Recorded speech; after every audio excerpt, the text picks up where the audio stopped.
Em here. This is depression part 2, living with depression. Whoa. Try to do this as carefully as possible. Woo.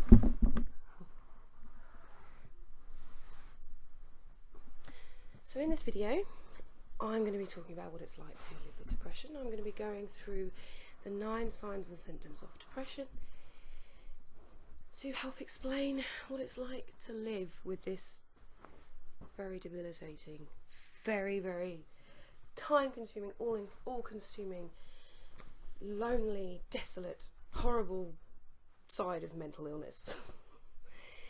You can experience depression for many different reasons, with many different illnesses, but in this one I'm not going to be talking about any of the sort of facts and information and, you know, all of that stuff. This is purely from my perspective, what I find, what I struggle with, how I battle with it. But I'm going to start with a couple of things the reason I'm the way I am today is because I want to try and capture depression as best as I can. So when I'm depressed, I am sans makeup, so no makeup. My hair, I don't really care what it does, as long as it's out of my face and not in my face and, you know, annoying me and being oppressive, so I make sure it's out of my face. I also make sure that I've got some sort of poncho on. One of my friends from years ago, she bought me my first poncho, and from that day I was hooked.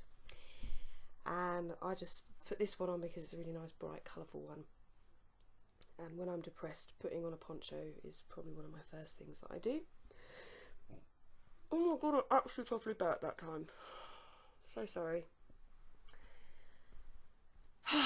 This is Hector. He's my cuddle buddy. He is the person. You're so real. Yes, you are. You're the person that I go to, aren't you, Hector, when I get sad? And I give him a cuddle. He's tear-stained and squished and all sorts, but he's my little cuddle buddy. I recommend having a cuddle buddy when you have depression, whether you're a boy or a girl, whatever. It doesn't make you any more weird than you already are. I'm only joking. Yeah, get yourself a cuddle buddy, and one that's kind of crazy like you are. Look at him, he's got crazy hair, crazy ears, just crazy all over. Cuddle buddy is good.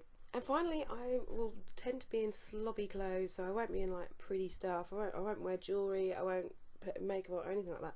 And I put my pyjama bottoms on, and look, these are little donuts that are supposed to be sleepy, but they look like they're crying. So I thought I'll have those in this video too. Right, well, I'm already 3 minutes into the video and haven't actually talked about anything to do with depression, so let's go for it. 9 signs and symptoms. I'm not going to do the list because I've done it in another video. Let's talk about living with depression. So depressed mood most of the day, nearly every day. Feel sad, empty, hopeless. So there's 2 sides to this, I would say, to simplify it, and I am open to simplifying it because it makes it easier to explain. But I would say there's 2 parts of me. I'll have the depression and then I'll have the sadness.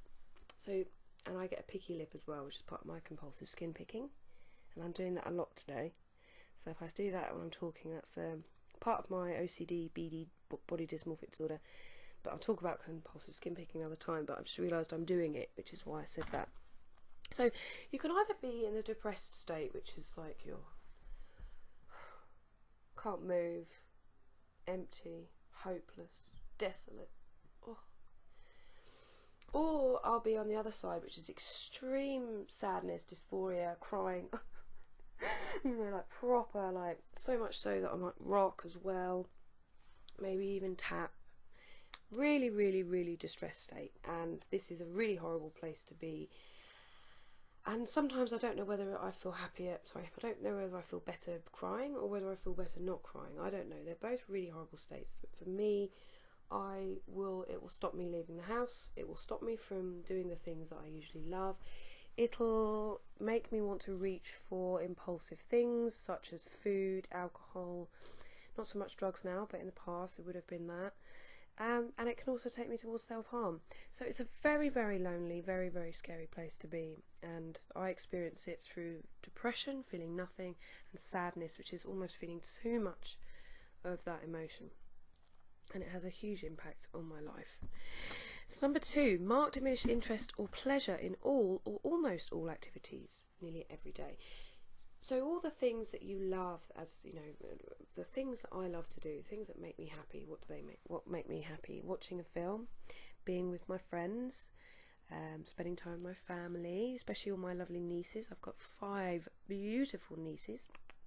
Love you all. When I think of them, they do lift me up. But if I'm feeling depressed, all of those things, my enjoyment in things, singing, listening to music, writing, blogging, vlogging, all of these things that I usually enjoy just all go out the window, and I will almost be like this. Don't care, don't want to do it, don't want to do it, don't want to, it's not worth it, I'm not going to get anything from trying this. So I have that a lot of apathy. You know, you become very much, well, I don't really care about that, what's the point? Life is just so terrible, so what is the point? And you know, that's another part of it for me that I really battle with. And it will stop me from doing things. It will stop me from seeing people. It will make me cancel events that actually I know will probably make me happy, but I feel so trapped in my emotion state that it will stop me from doing it. And it really upsets me, because then things are ruined because of this part of my brain, and I get very, very bogged down with it, and then I want to fight it, and then when I fight it, we clash even more. So you've kind of got to give in to depression. You've got to give into it. If you fight it, it makes it harder. Number 3, weight loss or weight gain. So either a decrease or increase in appetite. For me, I kind of can flip between one or the other. If I'm really, really depressed, feeling like, you know, I might want to eat more, so I might go to the shop and buy some, you know, naughty, unhealthy food, high fat food, high sugar, high carb food. So chocolate, sweets, cakes, crisps, all of those things. But then if I'm feeling particularly maybe in a real extreme dysphoria, I mean, I won't want to eat anything, because I'll be too immersed, too cuddled up with Hector, curled up, maybe a blanket, maybe even, you know, the hood over my head to just, yeah, keep me protected. So, and in that case, I may not eat at all. Or if I'm having more of an anxious depression, where I'm feeling guilty or worrying about stuff, then I'm much more likely to have a decrease in appetite as well. So it depends on where I am, but my appetite is definitely affected. Number 4, hypersomnia or insomnia. Now, it depends on which state I'm in as well, but I can, if I'm really depressed, like physically feeling fatigued, drained, tired, I will need more sleep, and I will allow myself more sleep. On the flip side, if I am feeling a bit more anxious with this, if I'm feeling, you know, having a lot of distorted thinking, really disturbed thoughts, then I am likely to go into insomnia, because I'm battling these thoughts. Now, I'm very lucky that my medication, my antipsychotic medication for my BPD, acts as some form of sedative, so I can sleep. But on the flip side, because it's a sedative, I sometimes sleep for 10 or 11 hours. If I'm feeling depressed, I will need more sleep, and that's, you know, and it's not fighting it, it's allowing yourself to feel that and allowing yourself to sleep. Number 5, psychomotor agitation or retardation. This is in my mental health jargon book. For me, if I'm feeling really upset, in dysphoria, you know, really, oh god, my hands will probably be ringing. If I'm feeling particularly stressed, that's another psychomotor agitation, a ringing. Now, when I'm maybe dissociating, or, you know, really not, when I'm sort of more detached from reality, I may start to rock. I may rock back and forth, sometimes maybe wringing my hands at the same time. So that's my psychomotor agitation.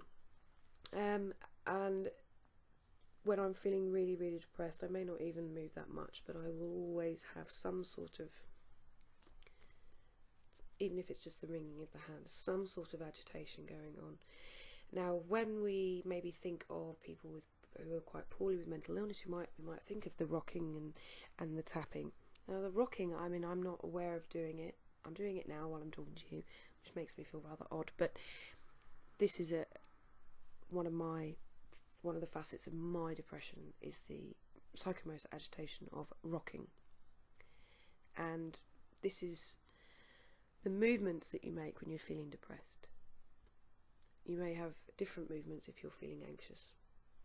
But I also have a forced repetitive movement that I do. It's called compulsive skin picking, and this comes from my OCD and my body dysmorphic disorder. And you can see, I'm going to do a video on this, but this is my compulsive skin picking.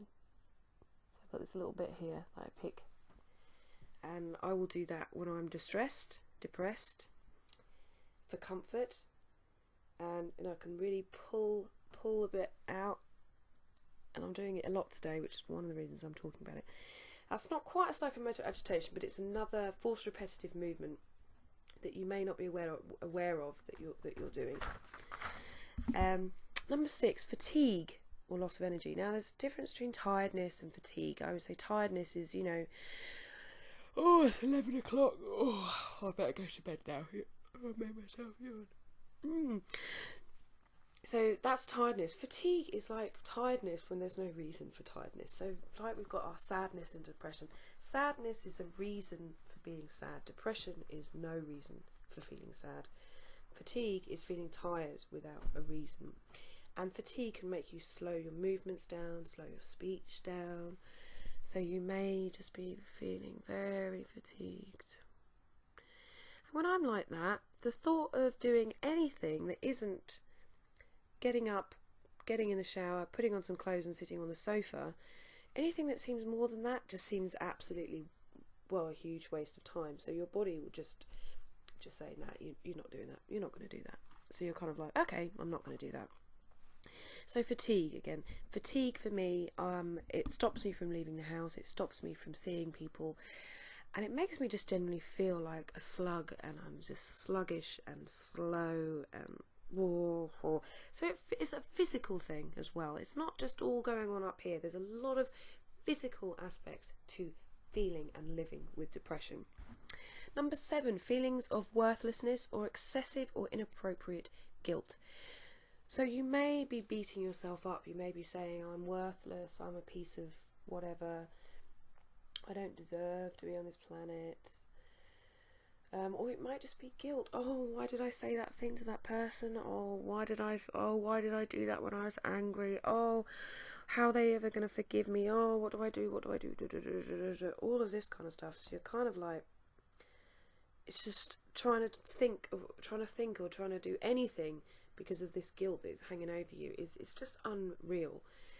And it says in this thing, your guilt can often be delusional, and mine very much is.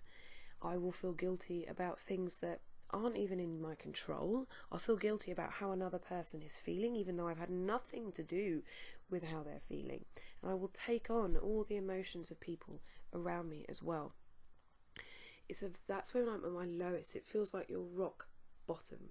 Just feels like no matter what you do, no matter what you say, there's no clarity. It's just a mess of just numbness and sluggishness. And this then leads on to number 8, diminished ability to concentrate or having indecisiveness.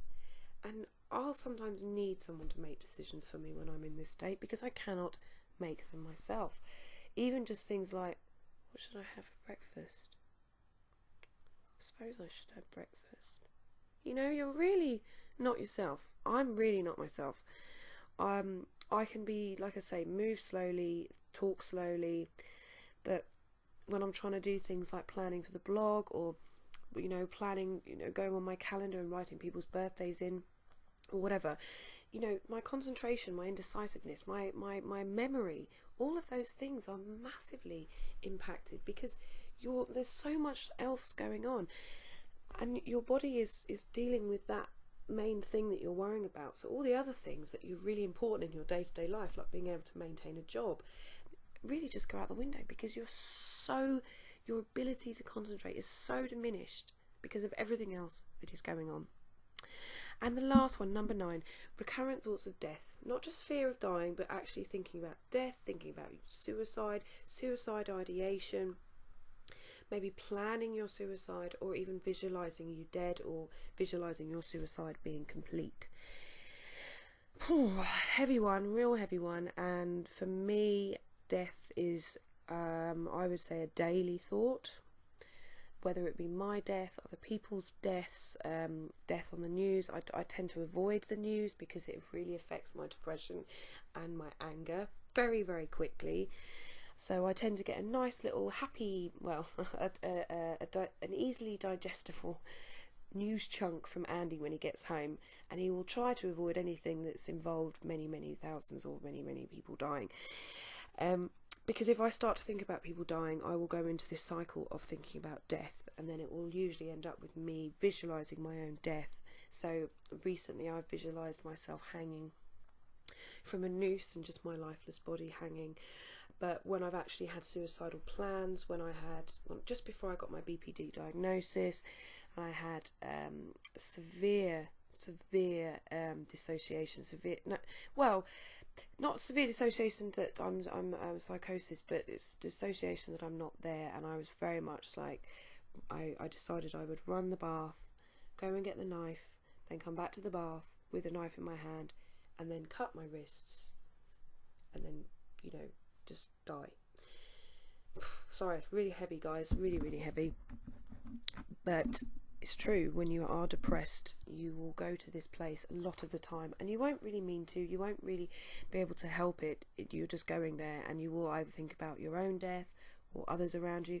When I'm really depressed, it will be, you know, popping into my head that someone I care about is going to die, or they've died and it's their funeral. So if you have a preoccupation with thinking about death, it could be that you are depressed. So all these symptoms that I have cause significant distress in my daily life. They, because of my BPD, my depression can happen quite regularly, and then it may not happen for a few weeks. But I battle with this at least once a week, if not more. And it might not be necessarily the depressed mood. I might be one day battling with not being able to take interest in something. The next day it might be that I'm eating loads because I'm depressed. The next day it could be that I'm sleeping too much because I'm depressed. Another time it could be that my hands are worse, my rocking is worse. And other times it could be that I'm absolutely 100% fatigued, so I've got no energy to do anything, and I've got an extreme amount of guilt hanging over my head. There's different combinations depending on which day, depending on what's happened. But on the whole, living with depression is extremely, extremely debilitating. And it takes up a huge amount of my time to either battle with it or face it or deal with it. The reason I've done this video is just to give people a better understanding of what it's like to live with depression, because it affects many, many people. And it has a huge impact on my life, and yeah, real tough one. I hope this hasn't been too depressing, but I hope it's been useful. I hope for anyone that's a carer of someone with depression, I hope this has maybe given you a bit more insight. Please put any comments or questions in the space below. I want to hear about your experience of living with depression, or maybe if you're a carer of someone living with depression. Please like and subscribe if you haven't already. Thanks for watching, and take care. I hope you're okay managing your depression.